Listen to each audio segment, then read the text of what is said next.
Hello everyone, my name is Loco, and welcome to some more StarCraft 2 Legacy of the Void. Today I'm playing another live game for you, and this time around it is going to be a Zerg vs Protoss.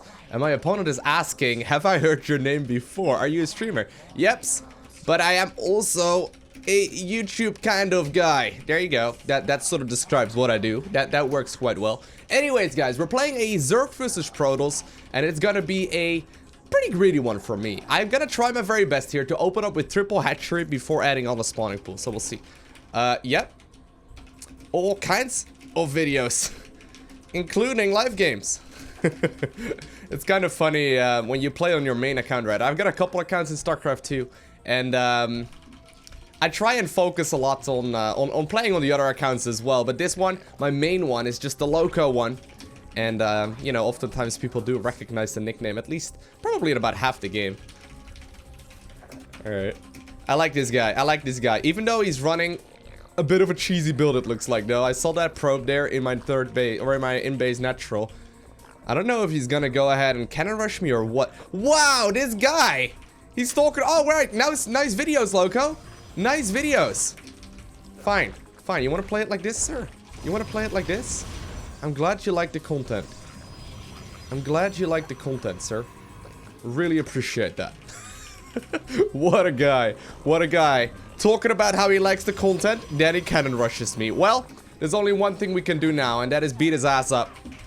That's the nicest way I can put it, guys. We gotta just, you know, beat him. Make sure we win. Make sure we obtain victory here. I'm gonna just take this base. Oh man, I wanted to at least. If he's investing this heavily, though, into setting up a cannon rush, I really don't care. I really do not care. We can obviously cancel that thing, because I don't really, you know, want to bother with it. And I'm going to be taking an in-base expansion because I can. No real reason not to. Oh, he's going to go ahead here and make a... oh, he's going to cancel that? Okay, we'll do a quick little shenanigans here. Basically, right, we're trying to make him waste as many resources here as possible.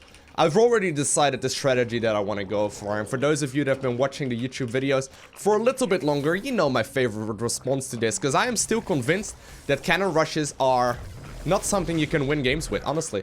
Like, cannon rushes are alright in some scenarios, but in many of them, you're just gonna be really far behind, because I can just go for a Nidus off of one base.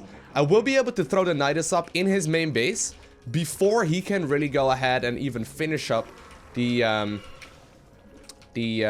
cybernetics core upgrade for the warp gates. And he may even be cannon rushing right now, the natural. I don't really care at this point. I don't want to check again. We're gonna add on the Roach Warren right there.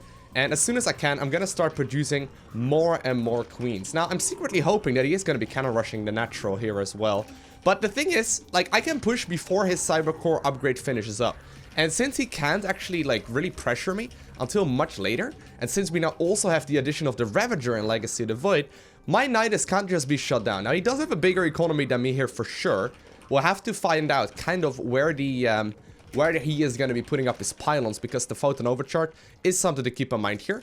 But I think we're in a good spot. I think we're in a good spot here. Obviously, we're not gonna really risk anything here. I'm gonna put up... No, actually, no. We're not gonna put out any creep tumors. We don't really need to. I've got plenty of income here. Just from the... you know, I got plenty of larva production here just from the, you know, hatcheries alone. And we'll go ahead here and add on the Nidus Worm. Now, the Nidus Worm, obviously one of the strongest tools we've got right now as Zerg, is really great at dealing all kinds of damage. So... since we've got 3 hatcheries, I'm actually pretty happy about this whole scenario now. We'll add on a couple of Ravagers. Ravagers are always great tools. I wanted to play macro, guys. I wanted to focus on macro. But it looks like my opponent does have the Mothership Core out, which is fine for me. Really don't mind that. I do need 100 gas, by the way, so that's something to keep in mind here. I'm going to queue up another queen here instead. And my opponent doesn't seem to be doing very much with this whole shenanigans yet. Now, ideally, I put the Nidus right between the bases. I think that's exactly what we're gonna go ahead and do here. Gonna put the high energy queen in first. And there the Nidus. Okay. Everyone, get in there. Oh, here we go. He's putting up a bunch of pylons over there. We obviously have to be careful. Oh snap, I need to be clicking. What? I didn't click fast enough. I did not click fast enough. I was busy. I was getting a little distracted there. Definitely a mistake on my end now. That's not good. I don't have enough minerals here either. Alright. We'll go and put them up in the natural there instead. The thing is, like, we're giving him more and more time right now, right? We're giving him a lot of time. And that's the problem here. Okay. This time around, we'll have to hit it.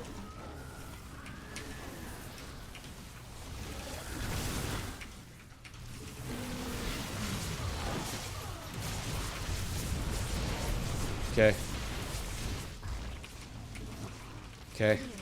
Even though we missed right there, I think this may very well be a really easy cleanup. Honestly, we've got way too much. Don't really need to risk anything here either.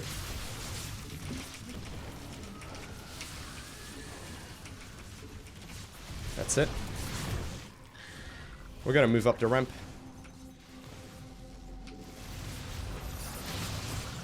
And at this point, my opponent is forced to, you know, just GG out. Alright, so first things first. Whenever people recognize my name in-game, for some reason, I get substantially more cheese against me.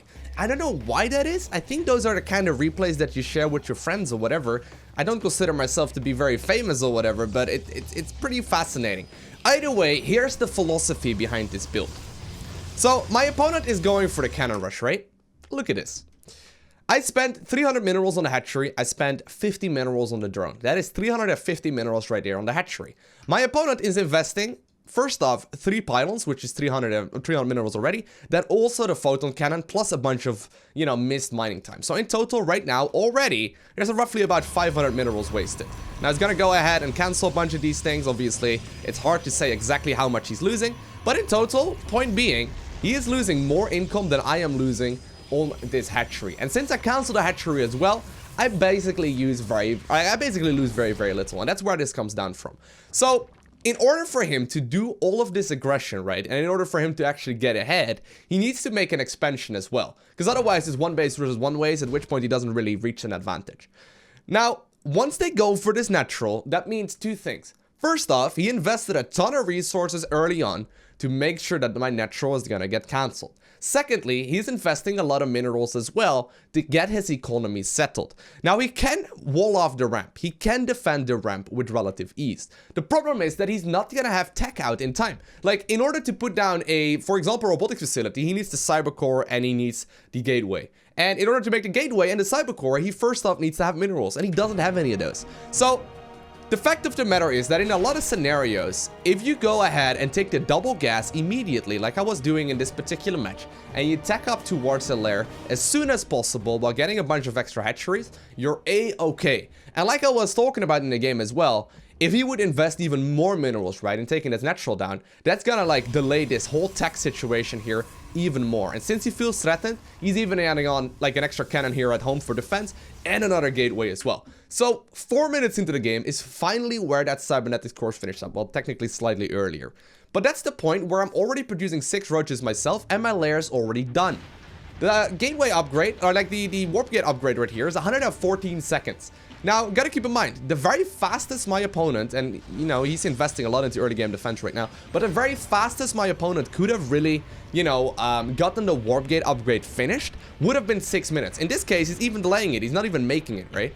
And honestly, that's the real only way he can go ahead and hold on. So I teched up to the double gas immediately, got as many queens as possible, went for a bunch of roaches and ravagers, and teched up towards the lair for the Nidus network. I put the Nidus worm down. Now here I make a mistake. I noticed my rally point of the hatchery was off, and I basically make a bit of a misplay here by not immediately unloading. Putting in the high energy queen basically, yeah, allows me to... I could have easily done that. I would have definitely won that. But look at the time here. Look at the time, right? Like, there's no way it would ever finish any of this up.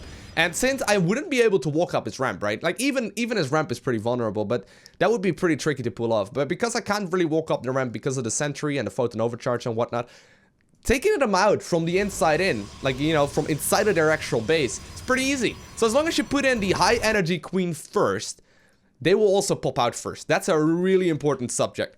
I gotta make sure I click quickly. Here. Make sure that I transfuse the Nidus worm back to full. He's targeting it down. I'm trying to hit the photon, or like the corrosive bio right there on the mothership core. You just gotta aim it at that little dot right there. Sadly, I didn't quite get it in this particular case. But Photon Overcharge, obviously really powerful as well. That's the reason why he's putting down 2 of those cannons. But at this point, he's been investing a lot into that early game eco. And he's just simply gonna be in a really terrible spot as a follow-up. Just because he invested a lot more into that early game aggression than it cost me to try and pull it off. So hopefully that's explained at least a way you can be dealing with the cannon rush from Protoss. I was planning on playing a macro game here, but it looks like my opponent had other plans. I want to thank you guys all for watching. Have an amazing day, alright? Do not forget to smile, and I'll see you in the next one. Bye!